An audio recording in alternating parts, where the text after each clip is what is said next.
Hello, welcome to Good Work Now, the only show for finding and creating good work. Today we're going to talk about job fulfillment. And I'd like very much to welcome to our show today John St. John. John is Chief Executive Officer with the Skill Tree, which is a training and development organization. He holds a master's degree in business administration. He's a nationally certified professional in human resources. And he's author of the book called The Gift Table, and it's a small book with a big heart, is the way I like to look at it. And John, thank you so much for being on the show today. And today, John and I are going to discuss about his book, What is the Gift Table, and how we came to find it and write about it. And then we're going to talk about four of the tenets of his book to help you get in touch with what is fulfilling for you at work. And John, let's start with what is the gift table? Back on June 30th of '03, I had this dream. I got a great career, I got all that stuff. But something wasn't right. It didn't feel right. So that night I had this dream that basically transported me to this place. And when I came out in this dream, I was looking around. I thought it was heaven, but it wasn't. But it looked like it. This beautiful green rolling hill. There was this table centered, white cloth, and the table was the longest picnic table I'd ever seen in my life because it seemed like it stretched around the world. And it was this white cloth on it. And then all of a sudden, poof, out of nowhere, people started coming to this table. They were excited about being there. They were talking to each other and sharing. And when they got to the table, just before they touched it, all of these gifts appeared. This went on night and day in this dream. When I woke up, I was compelled to write it down. And in writing it down, the key message was everybody, the gift table being a metaphor for life, everyone in humanity has a gift to share with others. And if you don't share that gift, then life is not fulfilling. Those days that you feel really good, that you felt like you've had a very productive day, Right. sit back and think about why. Absolutely. You probably shared your gift that day. That's probably, and we're going to probably talk more about this, I'm Absolutely. sure. Yes. So you don't have a good day for no reason at all. Some gifting happened probably in that day. More often than not. Right. So by being more in touch with your gift, you're going to be more in touch with what makes you tick, Absolutely. what makes you happy, and what makes you alive. And so that leads to job fulfillment or life fulfillment, Correct. essentially. And that's always a good thing. That's what we want. Right. We want more That's what of we that. all want. Okay. Let's talk about tenet number 7, Okay. which is expanding your comfort zone. Can you say more about that? Getting out of our comfort zone is quite difficult. Sometimes we're forced to do so. However, if we allow ourselves to venture beyond the barriers we've set in our minds and in our movement, if we step outside for just a minute, we'll see that there are other things that we can actually include in our comfort zone. Right. We can expand our experiences, expand our relationships, and come into new knowledge. And that new knowledge will come in many forms. One will be you'll find a new place to share your gift. Okay.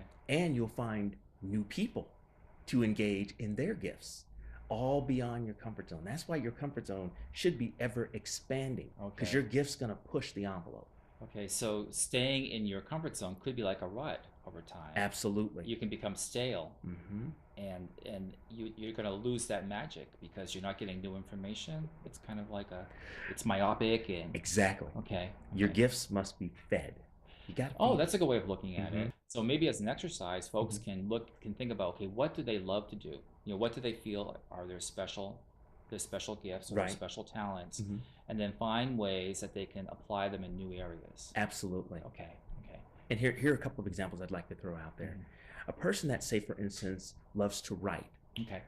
That person, right out the gate, they could blog. There's no real risk there, not really. You can blog, you could write short stories, you could write articles for newspapers, magazines.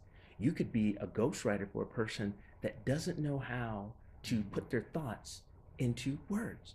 So there are at least 5 different things that you can do with that gift of writing, because it is a gift. In order to find out what's inside of you, you're going to have to spend some time reflecting on where you've been.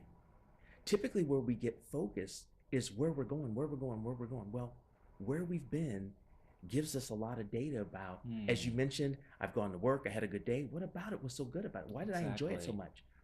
Quiet reflection gives you an opportunity to look back as far as you can remember and see. I call it checking the garage. Go back as Hmm. far as you can and think about, on that day, what types of things did I do? Because a lot of people will say, I love working with people. I said, really? Hmm. So I think a good career for you would be to work in prisons. No, not those, not necessarily. Oh, okay, so it must be children. No, no, no, no. So adults, well, sort of. So maybe in a classroom setting, yeah. Okay. People in a Peel classroom the setting. onion a little bit. There you go. Okay. Uh-huh. Reflection allows you to begin to look at those clues that you've left yourself and to begin to put some rhyme to the reason. Do what is you. What immediately comes to mind is, for everyone, we have something that we do that comes relatively easy Hmm. compared to how others have to work really hard. It's like the kid in school who just does math. Hmm. It's almost as if they dream in numbers, but that's not the case. It's just how they're wired and how their experiences have said, this is interesting. I like this. I love this. Everyone has something like that. Hmm. And when I say do what is you, do what is naturally you. Right. Look at your own patterns of living. Now, some of our patterns of living might be more obligatory. Right. Maybe we do these things because we have to, because we're a parent, we're a teacher, Exactly. we're a whatever. But looking at those patterns that are really truly give us joy Mm-hmm. might be a clue as to what is special about you. Absolutely. There are Okay. two things you want to look for in any event to take note of. Okay. And what we're looking for is fulfillment. Okay. In whatever the event is, what's your level of fulfillment? And fulfillment, in my mind, happens two ways. One would be the experience of you operating in your gift. And secondly, you drawing from someone else's gift and being filled Mm. up. Because that's how the gifting works. I've got one, you've got one. You doing what you do fills me up. Me doing what I Right. do fills you up. Because it's good to be around those people. Well, actually, as an example, when I got connected with you, which was very interesting, it happened very sort of emergent, Exactly. spontaneous, and I can't remember how it happened, John, but I'm so glad it did. Is when I started reading your book, and you and I had an initial conversation. Is it was a gift that I got from you Mhm. that I understood this whole concept of job fulfillment on a deeper, more interesting level, and so your gift is working right here in the moment, So Well, it's thank you. nice that we can also capture it and share it with the viewers here as well, Yes. which is really special. Let's talk about the power of charity. Gotcha. Yeah, that is, I think, another powerful element of the book. What charity allows us to do is so many things. First and foremost, it even, dare I say this, it transcends the idea of giving because people need. Because really, when you're giving your gift away, Hmm. by virtue of you giving away, you're filling a need several times over. But when it comes to charity, it gives you the opportunity to not only fill an individual up, but to even fill up an entire group. It Hmm. also exposes you to people that you wouldn't normally come into contact with. Your energy, if you're having opportunity to exercise your gift, it's sort Mm-hmm. of like this energy field, Right. and you become an attractor, Yes. and people naturally navigate toward you. John, I want to thank you so much for being on the show. I'm feeling inspired.